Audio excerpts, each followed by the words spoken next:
I'm Dr. Reshma Lakesh, working as Assistant Professor at Government Dr. W. Patankar Girls PG College, Chhattisgarh. Now we'll be discussing about role of international organizations in environmental management under Unit 5, Resource Management 2 of MA 4 semester Home Science.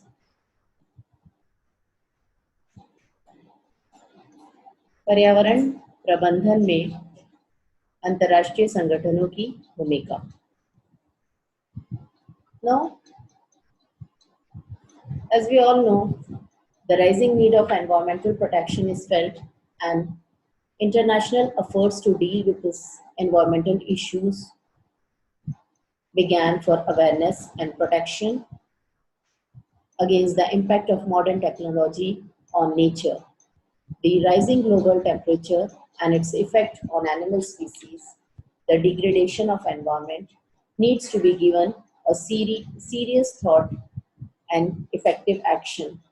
Several organizations and movements play an important role in protection of environment.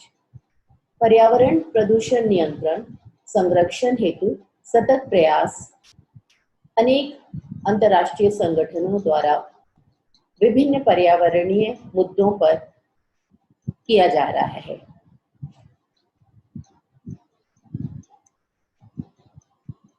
An international organization is an organization with an international membership scope of presence.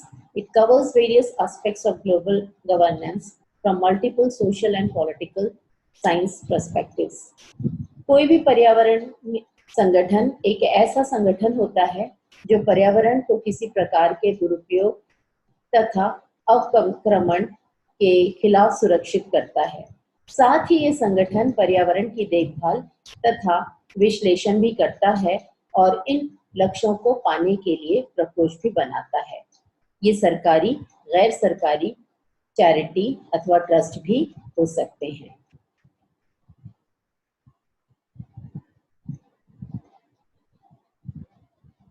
The benefits of international organizations are: it provides equal opportunities to all states, it helps to build relationship between states, it provides opportunity for secure worldwide trade. अर्थात ये सभी देशों को बराबरी की महत्व देती है, उनके बीच एक सामंजस्य या संतुलित व्यवहार बनाने की चेष्टा करती है. साथ ही ये वर्ल्ड वाइड ट्रेड को भी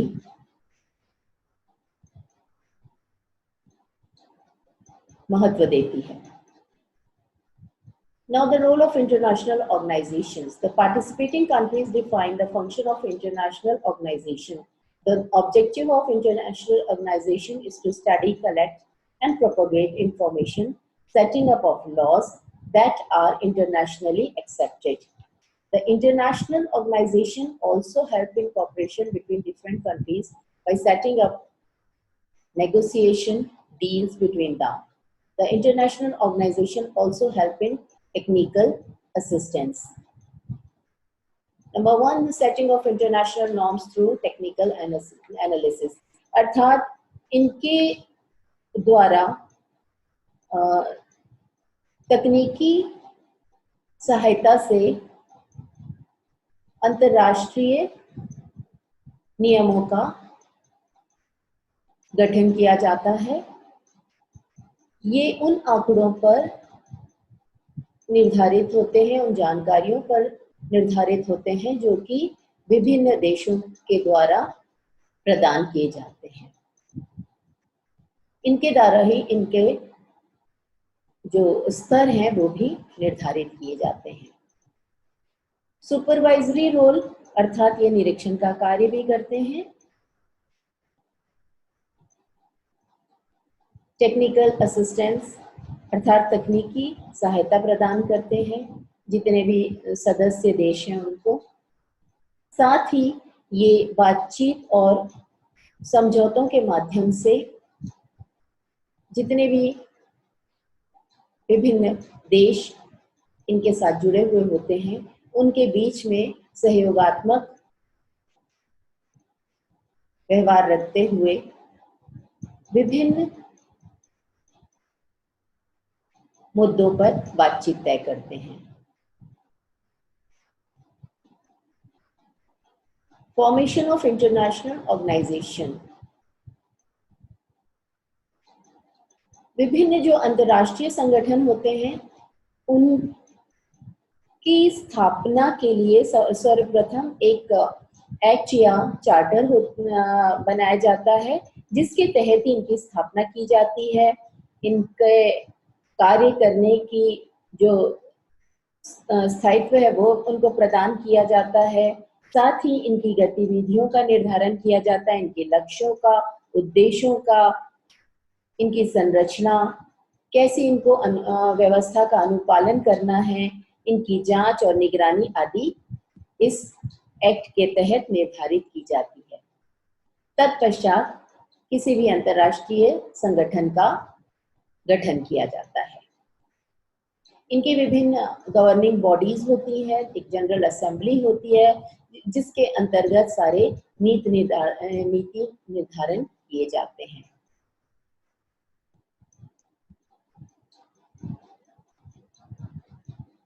इनका एक सेक्रेटरी जनरल या डायरेक्टर होता है जो कि इनका मुखिया होता है।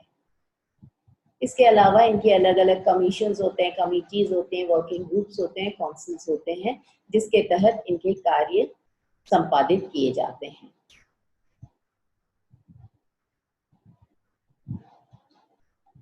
विभिन्न अंतर्राष्ट्रीय समस्याओं पर, साथ ही आर्थिक सहयोग एवं आर्थिक सहायता के लिए भी ये कार्य करते हैं। But there are certain limitations of international organizations like cultural differences, because many countries are related and part of these organizations. Each country is having a different cultural background, and because of that there are situations where these cultural differences are seen. सांस्कृतिक भिन्नताएं, क्योंकि अनेक देश इससे जुड़े हुए हैं, हर देश की अपनी अलग संस्कृति होती है, तो कई बार ये संभावना हो जाती है कि इस सांस्कृतिक भिन्नता के कारण इनकी कार्यशैली भी प्रभावित हो जाती है। Next is monitoring multiple countries. Monitoring, it is very important and at the same time very difficult to closely analyze all the economic and other dynamic situations all over the world. कई देशों की एक साथ निगरानी करनी पड़ती है। हर देश की अपनी अलग समस्या है, हर देश की अपनी अलग सोच है, तो इनके लिए कई बार बहुत कठिन हो जाता है कि किसी देश में कोई सी समस्या ज़्यादा गंभीर है, किसी देश में दूसरी समस्या ज़्यादा गंभीर है, तो सबके बीच तालमेल बिठाना, उनके ऊपर निगरानी रखना भी एक कठिन कार्य हो जाता है। Resistance from domestic organization. The domestic organization may not be in favor of centralization of power. कई बार घरेलू संगठन जो होते हैं विभिन्न देशों के, उनके कारण भी इनको विरोध का सामना करना पड़ता है। Government and political hurdles.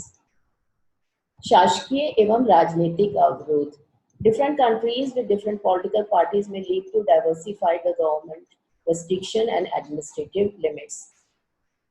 कई बार देशों की जो शासकीय या राजनीतिक स्तर होते हैं वहां पर भी इनको अवरोध का सामना करना पड़ता है। वो उन्हें फ्री हैंड वर्क नहीं करने देते, जिसके कारण ये अपनी इनकी जो एक्टिविटीज होती हैं या जो इनके एक्शंस होते हैं उन पे हर्डल हो जाता है। अनेक प्रकार के अंतर्राष्ट्रीय संगठन है। There are many types of international organizations like International Government Organization, which is known as IGOs.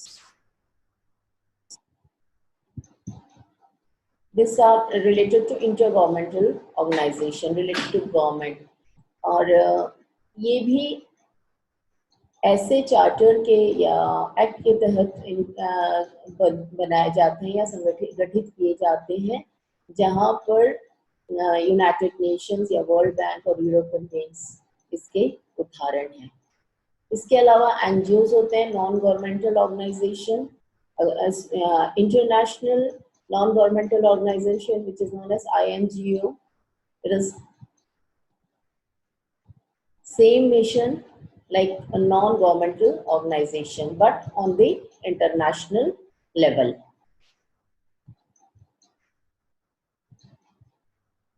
Then there are multinational enterprises, MNCs, which control production of goods or services in one or more countries.